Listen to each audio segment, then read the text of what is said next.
Hello friends, तो पढ़ेंगे अन्य मनोवैज्ञानिक के अनुसार बाल विकास की प्रमुख अवस्थाओं के बारे में पढ़ेंगे, क्योंकि यहाँ से क्वेश्चन आता रहता है। तो सबसे पहले जो मनोवैज्ञानिक है अर्नेस्ट जॉन्स व सेले के अनुसार, अर्नेस्ट जॉन्स व सेले ने 3 अवस्थाओं के बारे में बताया था। सबसे पहली जो अवस्था बताई थी शैशव अवस्था के बारे में। कैसी अवस्था? शैशव अवस्था के बारे में इन्होंने बताया था। जो टाइम पीरियड दिया था शैशव अवस्था का, जो टाइम पीरियड दिया था इनके अनुसार 0 से लगाकर 2 या 0 से लगाकर जो 5 वर्ष की जो अवस्था होती है वो कौन सी अवस्था है? शैशव अवस्था। दूसरी जो है बाल्यावस्था बताई थी इन्होंने, बाल्यावस्था, तो ये भी इंपॉर्टेंट बताई थी इन्होंने। और इनके अनुसार बाल्यावस्था का जो टाइम पीरियड होता है 6 से लगाकर 12 वर्ष की जो उम्र होती है वो कौन सी? बाल्यावस्था। और तीसरी जो अवस्था थी किशोरावस्था। कौन सी अवस्था? किशोरावस्था। अब किशोरावस्था का जो टाइम पीरियड इन्होंने बताया था 13 से लगाकर 19 वर्ष की जो अवस्था होती है वो कौन सी अवस्था है? किशोरावस्था। उसके बाद में दूसरे जो मनोवैज्ञानिक आए थे रॉस के अनुसार। कौन से? तो रॉस के अनुसार अगर अवस्थाओं की बात करें रॉस के अनुसार, तो रॉस के अनुसार इसमें अपन को याद रखा है कि रॉस ने लगाया चौका। तो मतलब कितनी अवस्थाएं थी? 4 अवस्था। रॉस ने कितनी अवस्था बताई थी? 4 अवस्थाएं बताई थी। ये अपन को याद रखना है। सबसे पहली जो इनकी अवस्था थी शैशव अवस्था। कौन सी अवस्था? शैशवावस्था। अब शैशवावस्था की बात करें तो शैशवावस्था का जो टाइम पीरियड इन्होंने बताया था 0 से लगाकर 3 वर्ष की जो अवस्था होती है वो कौन सी अवस्था है? शैशवावस्था। दूसरी इन्होंने बताया थी प्रारंभिक बाल्यावस्था, मतलब एक बाल्यावस्था से पहले होती है प्रारंभिक बाल्यावस्था, जो कि टाइम पीरियड अगर बात करें इसका जो टाइम पीरियड होता था उन्होंने बताया था 3 से लगाकर 6 वर्ष की जो अवस्था होती है वो कौन सी है? प्रारंभिक बाल्यावस्था। और तीसरी इन्होंने बताई थी उत्तर बाल्यावस्था, मतलब इन्होंने बाल्यावस्था के क्या 2 भाग किए थे इन्होंने। बाल्यावस्था को 2 प्रकार में बांटा गया था, प्रारंभिक और दूसरा है उत्तर। अब उत्तर बाल्यावस्था का इन्होंने टाइम पीरियड लगाया था 6 से लगाकर 12 वर्ष की जो उम्र होती है वो कौन सी है? उत्तर बाल्यावस्था। और चौथी जो अंतिम अवस्था बताई थी इन्होंने किशोरावस्था। अब किशोरावस्था के बारे में अगर बात करें तो किशोरावस्था का जो टाइम पीरियड इन्होंने बताया था 12 से लगाकर 18 वर्ष की जो उम्र होती है वो कौन सी है? किशोरावस्था। तो ये 2 विद्वानों के सबसे पहले अर्नेस्ट जॉन्स व सेले ने तो 3 अवस्था बताई, जिसमें कि शैशवावस्था 0 से लगाकर 2 या 0 से लगाकर 5 वर्ष, दूसरी है बाल्यावस्था 6 से लगाकर 12 वर्ष, और तीसरी जो अवस्था थी किशोरावस्था 13 से लगाकर 19 वर्ष की जो अवस्था है वो किशोरावस्था। उसके बाद में रॉस ने लगाया चौका। उसके बाद में शैशवावस्था का टाइम पीरियड 0 से 3 वर्ष, प्रारंभिक बाल्यावस्था 3 से 6 वर्ष, उत्तर बाल्यावस्था 6 से 12 वर्ष, और किशोरावस्था की बात करें तो 12 से लगाकर 18 वर्ष की जो उम्र होती है वो कौन सी है? किशोरावस्था। उसके बाद में जो तीसरे जो मनोवैज्ञानिक आए थे कॉल्सनिक के अनुसार। किसके अनुसार? कॉल्सनिक के अनुसार अगर बात करें कॉल्सनिक ने कौन कौन से अवस्थाओं का वर्गीकरण किस प्रकार से किया? तो कॉल्सनिक के अनुसार कॉल्सनिक से याद रखना अपन को 8 प्रकार में इन्होंने विभाजित किया था। कितने प्रकारों में? 8 प्रकारों में इन्होंने अवस्थाओं को विभाजित किया था। तो कॉल्सनिक के अनुसार कितने प्रकार के विभाजित किया था? 8 प्रकार। सबसे पहली जो अवस्था इन्होंने बताई थी वो भ्रूणावस्था। कौन सी अवस्था? भ्रूणावस्था। ये अपन को याद रखना कि कॉल्सनिक के अनुसार सबसे प्रथम अवस्था कौन सी थी? वो भ्रूणावस्था, जो कि गर्भाधान से जन्म तक की जो अवस्था होती थी वो कौन सी होती थी? ये भ्रूणावस्था। गर्भाधान से जन्म तक की जो अवस्था होती है वो कौन सी है? गर्भाधान अवस्था, भ्रूणावस्था। दूसरी जो अवस्था की बात करें तो नवशैशव अवस्था। कौन सी अवस्था है? दूसरी अवस्था की बात करें तो नवशैशव अवस्था। कौन सी अवस्था है? नवशैशव अवस्था की बात करें तो नवशैशव अवस्था का टाइम पीरियड भी अगर बात करें, नवशैशव अवस्था की बात करें तो इसका जो टाइम पीरियड इन्होंने बताया था जन्म से लगाकर जन्म से 4 सप्ताह तक का जो टाइम पीरियड होता है वो कौन सा है?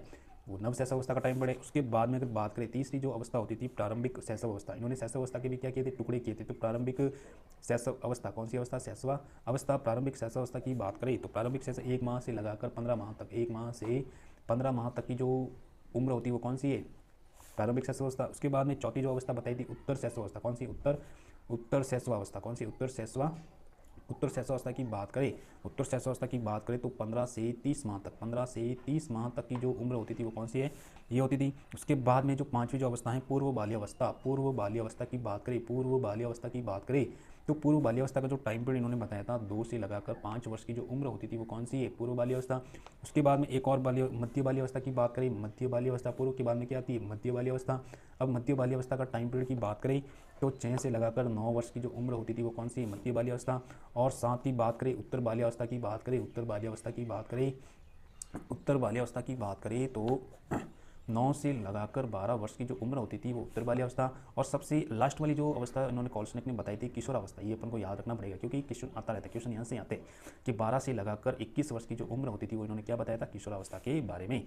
उसके बाद में एक और विद्वान आए थे जिसमें श्रीमती हरलॉक का वर्गीकरण भी अपना याद रखना है। श्रीमती हरलॉक का वर्गीकरण, हरलॉक ने कौन कौन सी अवस्थाओं के बारे में बताया था? हरलॉक का वर्गीकरण। अब हरलॉक ने भी अवस्था को कितने भागों में बांटा था? तो 7 भागों में। हरलॉक ने कितने भागों में? 7 भागों में बांटा है। सबसे पहली जो अवस्था है वो कौन सी है? इन्होंने भी सबसे पहली अवस्था इसी को बांटा, भ्रूणावस्था। कौन सी है? भ्रूणावस्था। भ्रूणावस्था का जो टाइम पीरियड की बात करें तो जन्म से पूर्व जो इन्होंने माना था भ्रूणावस्था को, किससे माना? जन्म से पूर्व की जो अवस्था होती है वो भ्रूणावस्था। दूसरा है प्रारंभिक शैशव अवस्था। प्रारंभिक शैशव अवस्था की बात करें, प्रारंभिक शैशवावस्था की बात करें तो इन्होंने माना था इसको 0 से लगाकर 14 दिन, 0 से 14 दिन की जो अवस्था होती है वो प्रारंभिक शैशवावस्था होती है। तीसरी अगर बात करें, तीसरी उत्तर शैशवावस्था। कौन सी? उत्तर शैशवावस्था की बात करें, उत्तर शैशवावस्था की बात करें तो उत्तर शैशवावस्था की बात करें तो 14 दिन से 2 वर्ष तक, 14 दिन से 2 वर्ष तक की जो अवस्था होती है, 14 दिन से 2 वर्ष तक की जो अवस्था होती है वो कौन सी है?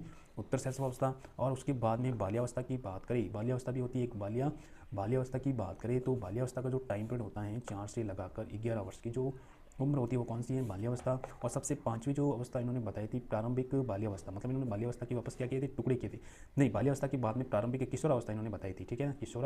किशोरावस्था ये अपन को याद रखना पड़ेगा, क्योंकि यहाँ से आपको डाउट होता है। जैसे कि 12 से लगाकर 13 वर्ष की जो उम्र होती है प्रारंभिक किशोरावस्था में इन्होंने बांटा था। उसके बाद में छठी जो अवस्था है फिर उन्होंने बांटा था किशोरावस्था को। अभी किशोरावस्था का जो टाइम पीरियड की बात करें तो किशोरावस्था का इन्होंने टाइम पीरियड बताया था 13 से लगाकर 14 वर्ष, 13 से 14 वर्ष की जो अवस्था होती है वो कौन सी है, किशोरावस्था। और उसके बाद में किशोरावस्था के भी वापस टुकड़े की उत्तर किशोरावस्था। अब उत्तर किशोरावस्था की बात करें, उत्तर किशोरावस्था की बात करें तो 17 से लगाकर 21 वर्ष, 17 से 21 वर्ष की जो उम्र होती है वो कौन सी उम्र होती है, उत्तर किशोरावस्था के बारे में।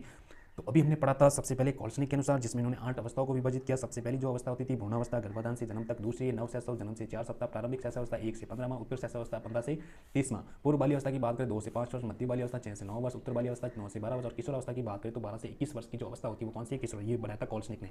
उसके बाद में हार्डलॉक के अनुसार बात करें भ्रूणावस्था जन्म से पूर्व। प्रारंभिक शैशवावस्था 0 से 14। उत्तर शैशवावस्था 14 दिन से 2 वर्ष तक। बाल्यावस्था 4 से 11। प्रारंभिक किशोरावस्था 12 से 30। किशोरावस्था की बात 13 से 14। उत्तर किशोरावस्था की बात 17 से 21 वर्ष की जो अवस्था यहाँ से जो है ये कौन सी, उत्तर किशोरावस्था। तो यहाँ से क्वेश्चन आता रहता है। अगर आपको वीडियो अच्छा लगा हो तो चैनल को सब्सक्राइब करना, लाइक करना, कमेंट करना। Thank you, welcome.